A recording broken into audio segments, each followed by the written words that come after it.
I said, I'm an expert on textiles and circular economy at the European Environment Agency. And I want to talk to you about clothing and other textiles, both the impacts on environment and climate change, and of course, focus on the exports to other regions of the world, including Ghana. And here's some pictures, most of which I've taken myself. Basically, before I start, just a few words about where I'm from. So I'm from the European Environment Agency.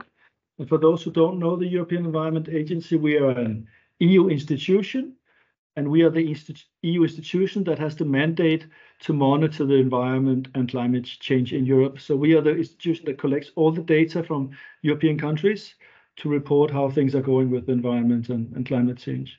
And me particularly, I'm responsible for our work on plastics and on textiles in a circular economy. In the picture here, you can see from our member countries, which is the EU, plus a few more countries and some collaborating countries. I would like to talk to you about three things. First of all, the textile consumption in Europe, how big is it? And what are its impacts on environment and climate change? And this is based on two reports that we published not so long ago. Then we have my point two is on EU exports of used textiles. So how many used textiles we're exporting and to where, also based on a recent report. And thirdly, talk about the EU strategy on sustainable circular textiles and all the regulation on textiles coming from the EU side. So if we start with the first point, I just wanted to illustrate to you that on textile, it's really important, I think, that we only see a very small part of the picture. You know, we see the nice clothes, we see the sales, we see the influencers, we see everything, but we don't see what happens in the production of the textiles, mostly in Asia, all the pollution that causes from that, the climate change, emissions of greenhouse gases, and we also don't see what happens after we export the used textiles to Ghana and other countries. And of course, this is what we're discussing and trying to deal with. But how much textiles do we actually consume in Europe? We found that on average, we consume about 15 kilograms per person per year. And we illustrate this in this picture, where everything, as you can see in blue here, the trousers and the dresses and all that, that is 6 kilograms per person per year. What you see in yellow, this is the household textiles, carpets and towels and all this kind of stuff, also 6 kilos. And then shoes is just under 3 kilos. This is both all our normal shoes, but I think it's important not to forget our sports shoes. A lot of us have a lot of sports shoes as well. So everything counts here. We expect this is increasing slightly at the moment, and next year we'll come with a new report with new numbers. What not everybody's aware of is that the majority of textiles are actually made of synthetic fibers, which is made of plastics. So for clothes, 60% is synthetic, so made of plastics. Mostly polyester, and for household textiles, it's 70%. And this graph you can see here is going 50 years back. It's not about the details, but what you can see here is basically that all the growth in fiber production is basically from synthetic fibers, you know, polyester mainly. So all the growth is happening there, while cotton and wool has been more or less stable in that period.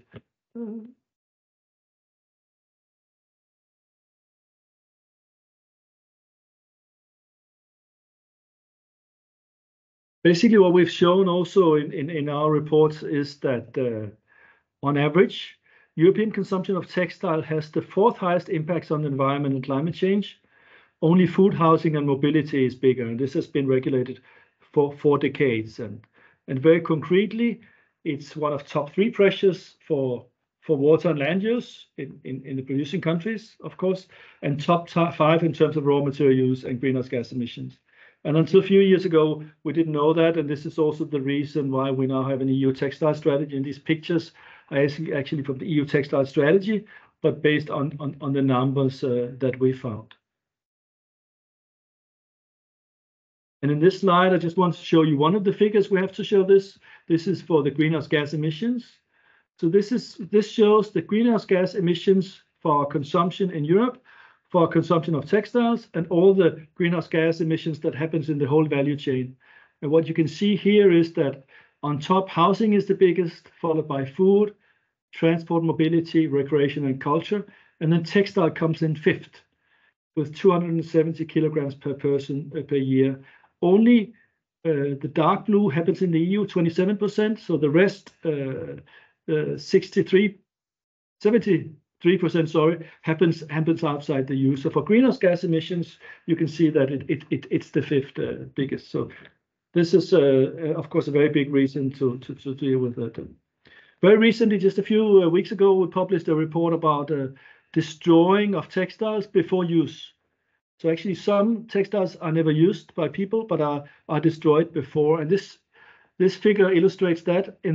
At the top, if you start at the top, you can see that some textiles are sold and then they are returned, or they can never be sold. And if they cannot be sold, then either it can be returned. Sometimes it's damaged, then it's destructed right away. But if it's still functional, then brands can choose to sell it at discounts or external outlets. But sometimes they cannot sell it, basically because a lot of the clothes is very, very cheap and the amounts are so big, and it ends up being destroyed either in landfills, as you can see on the bottom here, incinerated, or being recycled, which we actually define as destroying as well, because we think that recycling textiles that have never been used is actually destroying. And this figure shows the numbers we found. On the top is online sales, at the bottom everything. So what we know from online sales is that out of everything sold online, 1/5, so 20% is returned. And out of everything we return, actually about 1/3, between 22 and 43%, ends up in destruction. So it's never sold again. For shoes, it's even more. At the bottom, out of things that are everything, the total amount of unsold goods, basically 1/5 ends up being destroyed. So overall, we see that between 5 and 9% of clothing are destroyed before use. So that's just an additional waste in the sector. You can see some of these things that you cannot see. And this leads me to the point about EU export of used textiles, which we're discussing. And I'm very happy we are doing so in detail today. So what you can see here is a flow chart of what happens when we collect textiles in the EU. On the left-hand side, with the red circle around, you can see that 38% of our textiles are collected in the EU. Only 38%, so less than half. The rest ends directly in municipal waste. Out of those 38%, 10% are sold in second-hand shops, for example, locally, and another 10% is sold in second-hand shops elsewhere in Europe. But all of the rest is basically exported to Asia and to Africa. 41% to Asia and 46% to Africa. In Asia, we know that there's a big sorting business going on there. Some is sorted and then exported to Africa, and other things are recycled and downcycled. In Africa, we know that some of it is sold at local markets, and others end up being dumped or in waste, and we'll hear a lot more about that from Ghana. And in the next slide, I just want to show you that our exports of used textiles have actually tripled in 20 years. So what you can see here is, 500,000 tons of export in the year 2000 and 1.7 million tons of export in 2019. So it's been a huge increase on our exports of used textiles. And where does this come from? This comes from different countries in the EU. At the left-hand side, you can see that in the year 2000, there was most from Germany. Belgium came up at 13%. In 2010, you can see that Germany is still the biggest, with Belgium a little bit less, 8%. And then in 2019, Germany is still the biggest, and the shares are just shifting gradually from some of the countries, and there Belgium is part of other countries.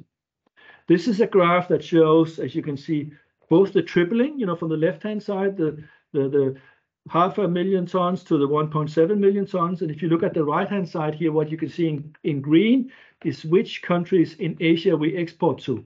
So that is to Pakistan the most, to United Arab Emirates, and to India, those three countries. From there, it's being sorted and sometimes exported to other countries. In Africa, you see what is in blue. So most goes to Tunisia, secondly followed by Ghana, which is so great we have Ghana here today, and then Cameroon, Togo, and Nigeria. So this is from official UN trade statistics. We can see where it goes. We cannot see from that what happens to it. So that we're from other sources. This is just to show that EU exports of used textiles has shifted. So in the year 2000, 20 years ago, it went mostly to Africa. You know, about three quarters went to Africa. Then in 2010, in blue, about 2/3 went to Africa, and most recent 2019, about half went to Africa, and the rest went to Asia. So when we get new statistics, we assume that a bigger share goes actually to Asia, but that's because they have such a big sorting industry, and we assume that after it's sorted, a lot of it goes on to Africa. And this graph is another one that shows the, how much is exported from Europe, but also from other regions, basically. And what you can see is that in the year 2000, Europe was by far the biggest exporter, followed by Asia in green and North America in gray. In 2010, it was more or less the same, but now it has actually been shifted to 2019, so that Europe in light blue is only the second biggest. So Asia actually exports more used textiles than Europe does, and North America comes in third. So that leads me to my final point, which is really good because I have 3 minutes left, I can see, is that we have considerable EU regulation on textiles on the way. Basically, what we had was that we developed an EU strategy for sustainable and circular textiles back 2 years ago in 2022. And in that, there was a vision that all textile products placed on the EU market should be durable, repairable, and recyclable, to a great extent made of recycled fibers, free of hazardous substances, etc. And very importantly, that we should make fast fashion out of fashion. So that was the aim. That we should have much better repair services. We should have producers take responsibility for the products along the whole value chain, and we should have circularity become the norm rather than throwing away. So we should use textiles longer. We should reuse them, recycle it, and avoid incineration and landfill. In the textile strategy, there was a proposal. The strategy always has proposals from the European Commission, and these were the main ones. First of all, to set design requirements for textiles, so to make sure that all textiles sold on the EU market should live up to certain design criteria. The second one would be to introduce clear information and what we call a digital product passport to cover all textiles on the EU market. To tackle greenwashing for textiles and other products. All this is in process of becoming policy. To reverse overproduction and overconsumption and discourage the destruction of unsold and returned textiles. It has actually now become illegal to destroy unsold or returned textiles in the EU. It will in a few years' time. The textile strategy proposes extended producer responsibility schemes to address microplastics and to restrict the export of textile waste, which we're discussing today, along with circular business models. And this is my final slide here. I just want to show what is actually coming from the EU side, which is really a lot. So we have 16 pieces of legislation in process, which will cover textiles. On the left-hand top corner, you see eco-design and digital product passport. So that's being developed now. So these are requirements for the design of textiles and the digital product passport. If you go one step left, all EU countries have to put in place extended producer responsibility schemes. So the producer has to pay for handling of the waste. And if you move one more to the top, it's the waste shipments regulations. This is the EU regulation of export of used textiles. So this is being, there we are developing rules for under which conditions you can actually export used textiles. And of course, the aim is to make sure that we only export those textiles that can be resold and reused in other countries or recycled, but not things that end up as waste. And this is now also being brought into the UN to a convention called the Basel Convention, which regulates waste, whereas EU countries are proposing to have a UN regulation to restrict the export of used textiles. So a lot of things are happening. The question is, we have to work really hard to make it right. And as part of this is, of course, also hearing what is happening in the countries that receive these used textiles, and there Ghana is really, really important. So with that, I say thank you for listening, and I look very much forward to hearing what's happening in Ghana and to discussing with all of you. Thank you so much. Thanks, Lars. For your interesting presentation. I think we learned a lot, and I'm sure that a lot of people have questions. So I think we have already one in the chat. Is this correct, Hannah? Yes, we already have one question from Dominic in the comments. Do you see it, or do you want me to read it out loud? I think it's better that you read it loud. Okay, so Dominic asks, do you think that the increase in the amount of exports since 2000 is because people are trying to recycle rather than throwing them away in landfills? My answer to that is no, I don't think so. The tripling of the export of used textiles is basically a result of more or less, tripling the amount of textiles we actually buy. So once we buy things, so what the tendencies we see is that we buy more, it's getting cheaper, so the amounts are just increasing so rapidly, and that's the main reason why we are exporting 3 times as much. We don't have a lot of sorting capacity or recycling capacity within Europe, so the reason is basically that the amounts are increasing so rapidly. Okay, as I see, we don't have another question on the chat, but maybe later people is going to be more. I mean, I have several ones, but I will keep it for later. So let's. I'm going to introduce you now, Yaira Agbofa. She's the passionate founder and creative director of the Revival, an organization in Ghana with the aim of addressing the pressing issues of textile waste and advocating for a more circular and conscious approach to fashion while creating opportunities. Yaira's expertise lies in combining education, art, and also job creation to drive positive change within the sustainable fashion industry.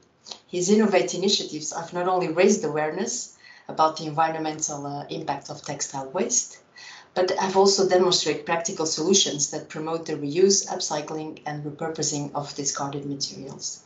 So, Yaira, I'll give you the floor. I think some of us know you already very well, but I think we are looking forward to hearing from you again. So maybe you can share your presentation first. Okay, great. Thanks so much for the lovely introduction and really interesting insights shared by Lars. I really enjoyed it. I think it actually correlates with, it makes sense and gels with what's happening here in Ghana with regards to the data and the insights that has been shared. Can you all see my screen? Yes, maybe you can put out the perfect. Great. Yes, as Anna mentioned in the introduction, I'm Yaira Gufa, and I started the Revival out of frustration that turned into passion to do something about the problem. So this presentation is to show you what's really happening in Ghana. I'm sure a lot of you have done some research or have seen or heard in the news about what's really happening, but then the media is not really doing justice to the problem on ground. From covering and the storytelling aspect of it is being very, very shallow, because there's more to it than what you see in the news or what you're hearing on the media platform. So this presentation is to actually show you what's really happening on the ground, the challenges and the frustrations and what things we have to deal with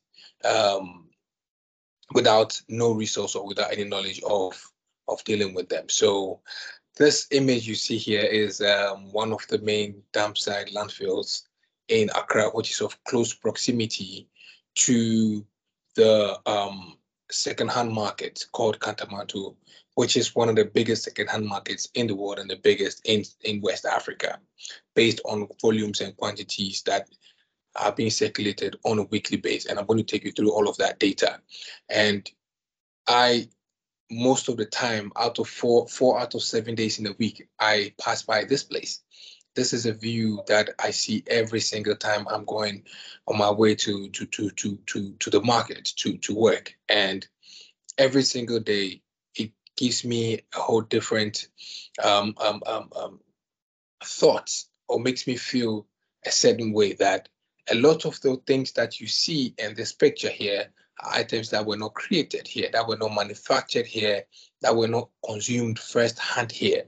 But we in Ghana have to deal with this with no support of no support for resources to manage this waste, or to even do something about it. And it makes me feel we are being bullied, and Ghana is being seen as the dumping ground for textile waste from the global north in Europe and the others.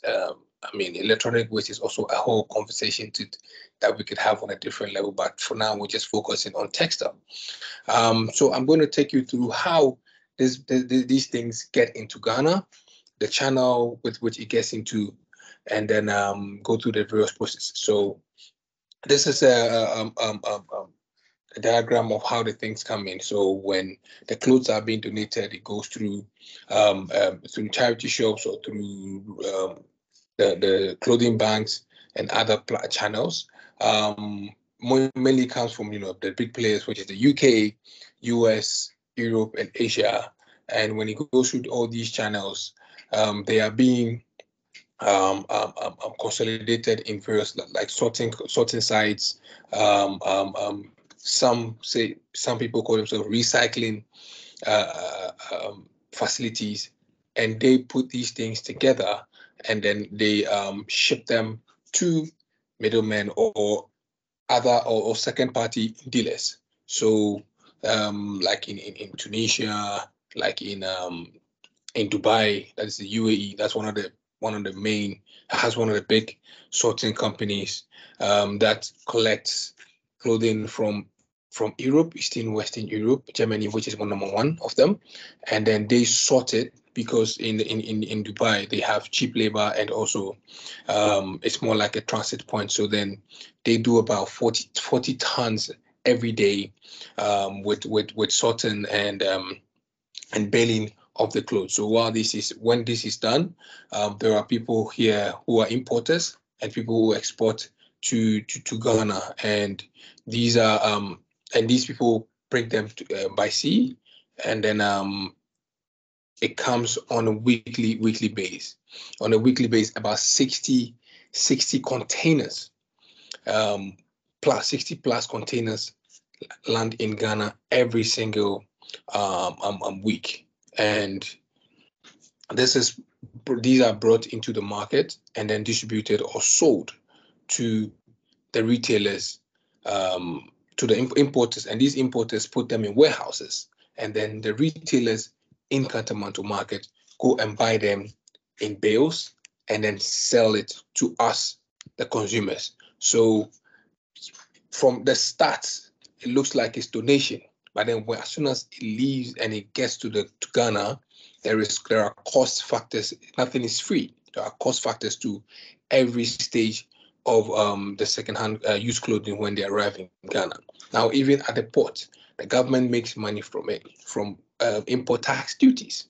It's being placed on these items that are donated, that are meant to help or support people here in Ghana and other parts of the country. They are being taxed. So then there is some revenue stream coming to the government, and when transportation costs and everything is being factored into it. So then all of these are being calculated, and then influences the price of a bill.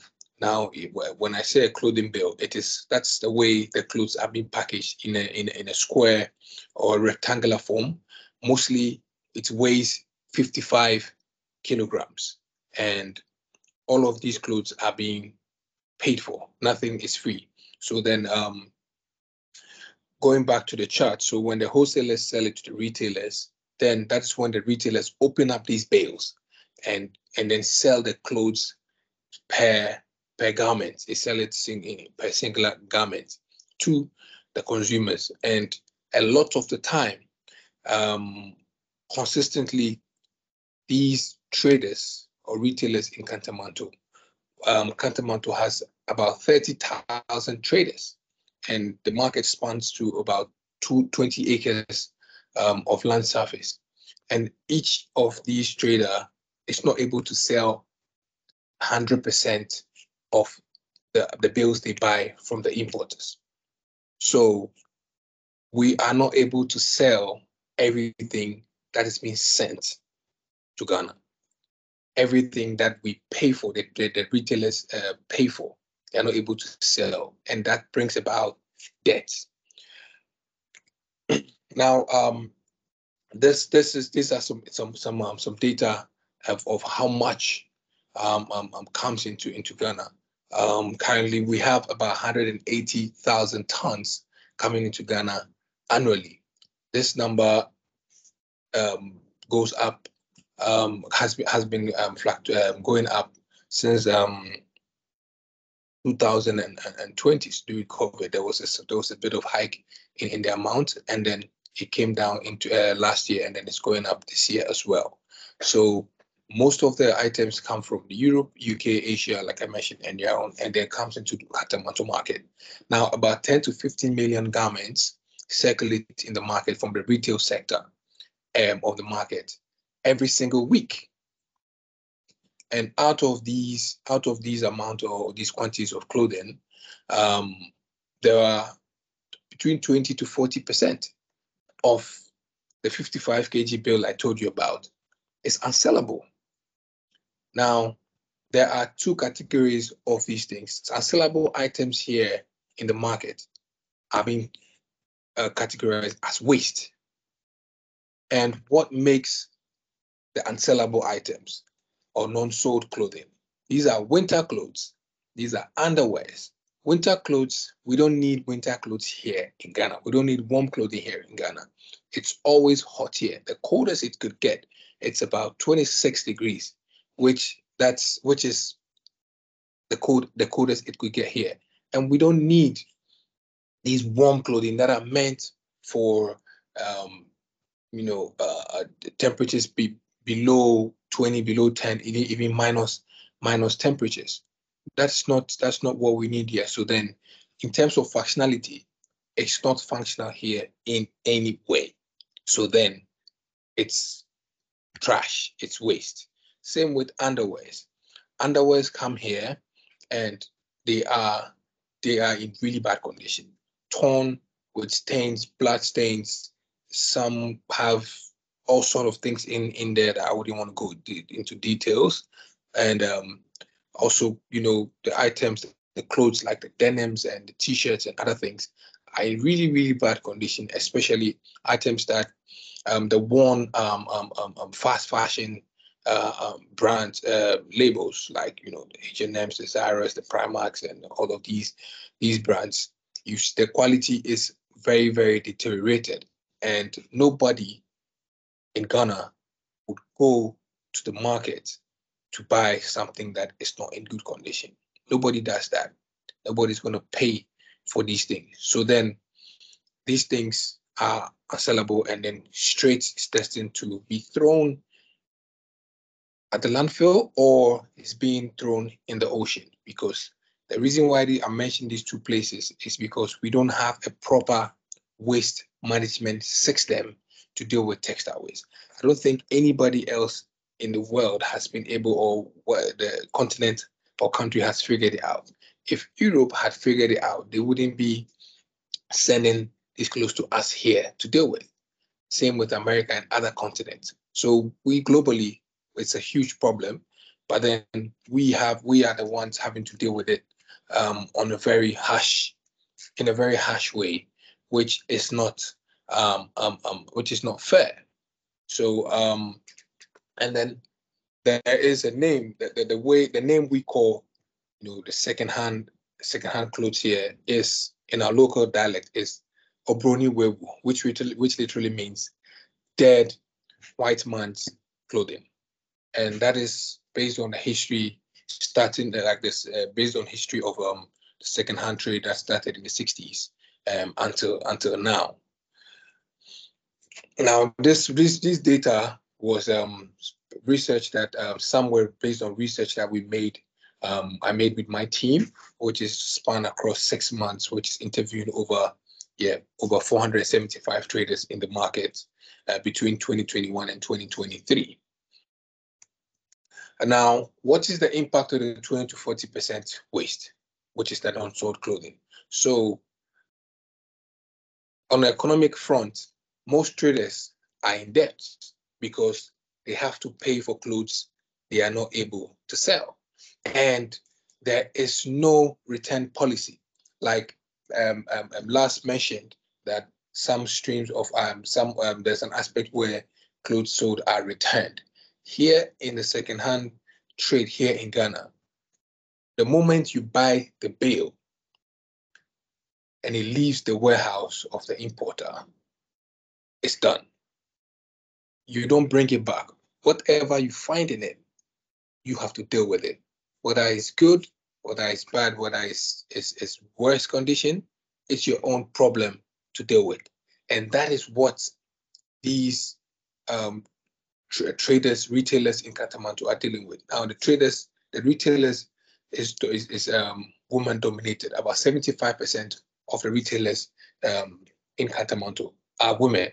And these women have to be dealing with this. So a lot of them are in debt because they are not able to make up the money they used in buying, the capital that they used in injection, they injected into the business. They're unable to make the money back. So then they keep incurring debt losses, which puts them in debt because they're always owing the importers.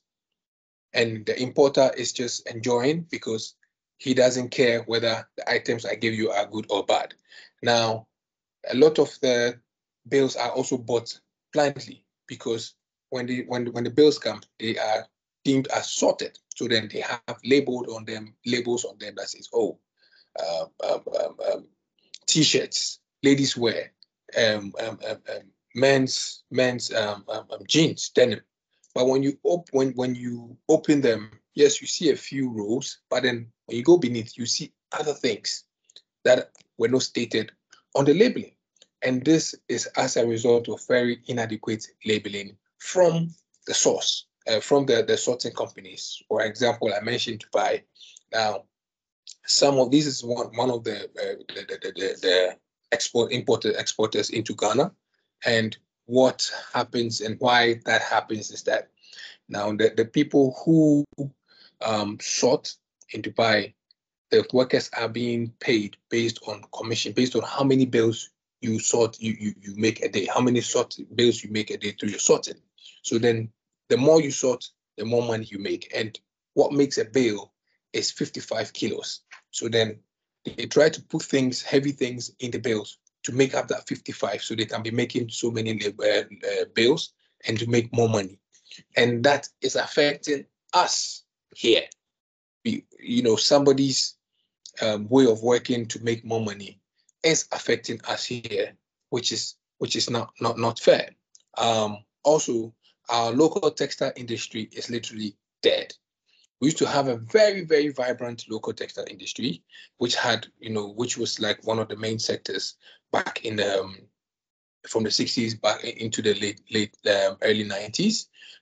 We used to employ so many workers from national in the country, but now since the influx of secondhand and the fast fashion and all these things, it has crippled a lot of these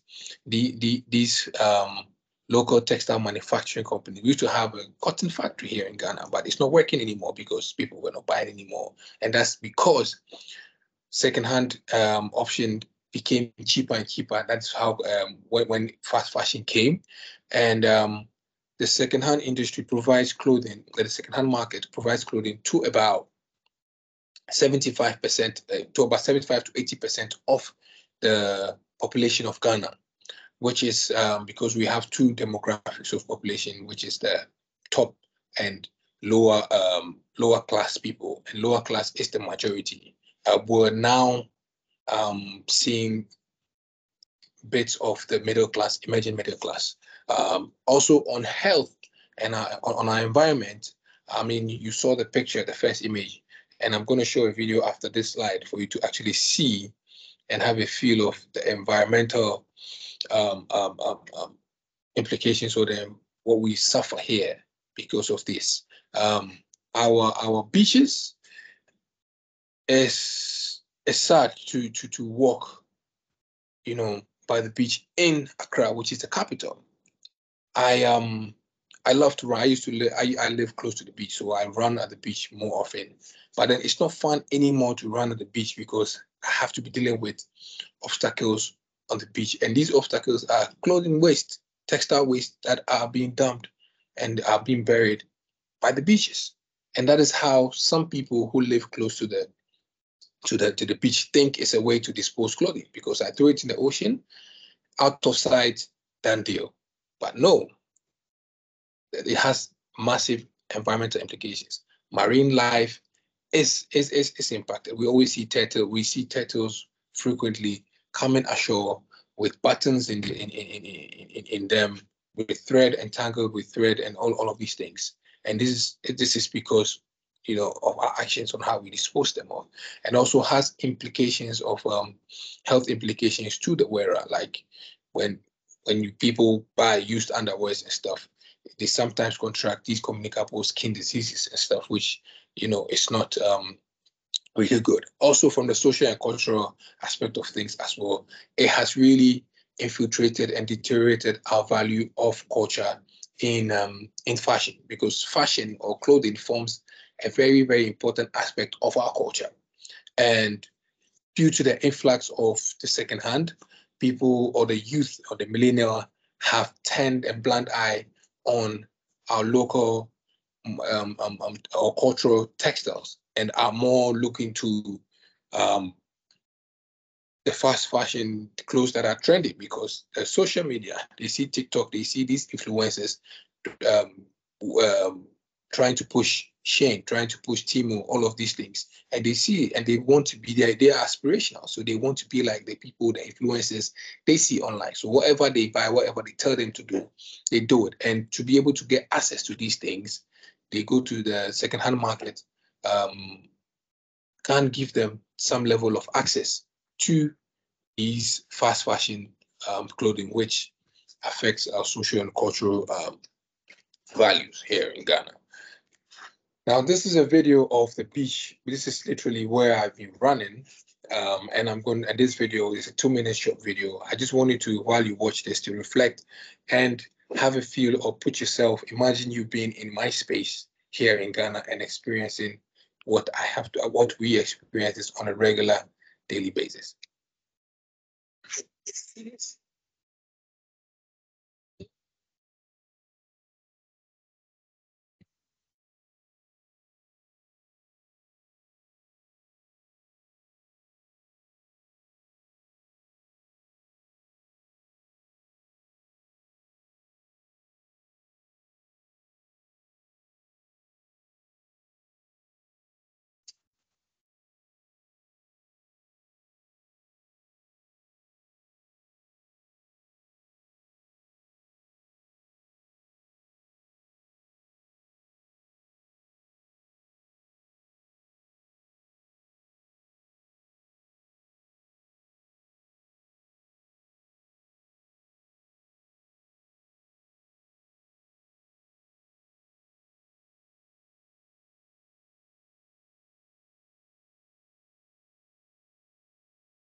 Yaida, I think is running again, the video.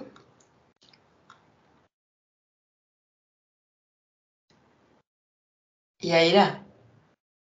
Yes. Yeah. Okay. I think we missed the sound, but I think the pictures speak a lot from themselves. But there's no problem. You can still continue. I'm just telling you that I think, let's say 6 minutes.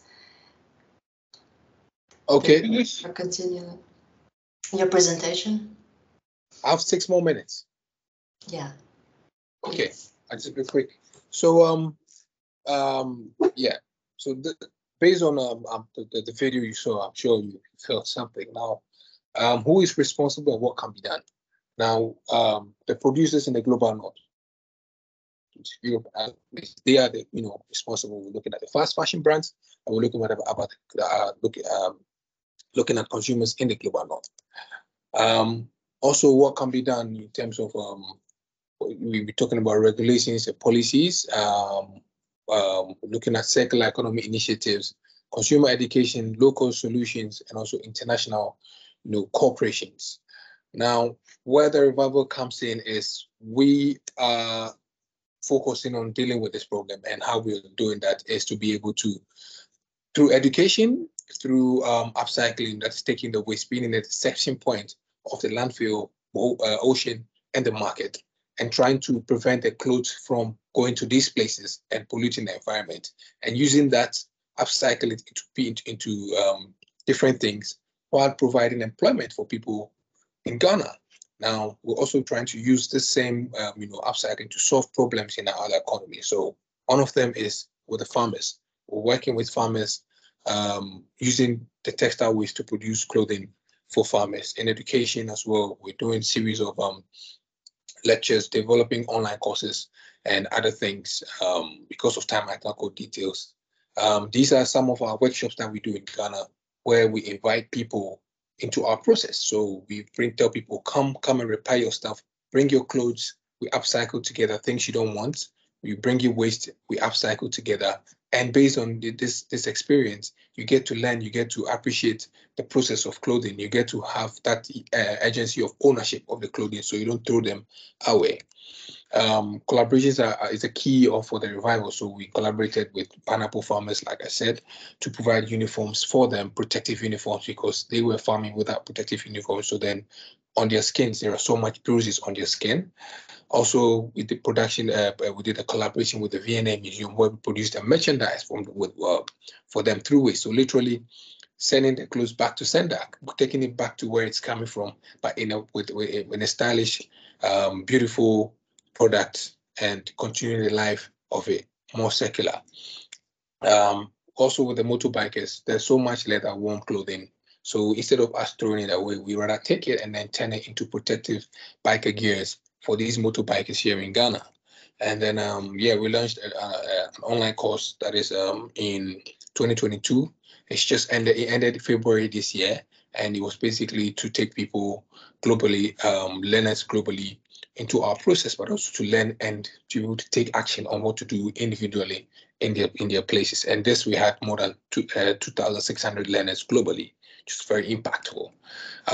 You were also improving the infrastructure in the market. So we're doing various infrastructural projects in Kantamanto as well. And because of the time, I cannot go detail. And so thank you. And I hope you enjoyed the presentation. Thanks a lot, Yaida. This was very impressive, as always.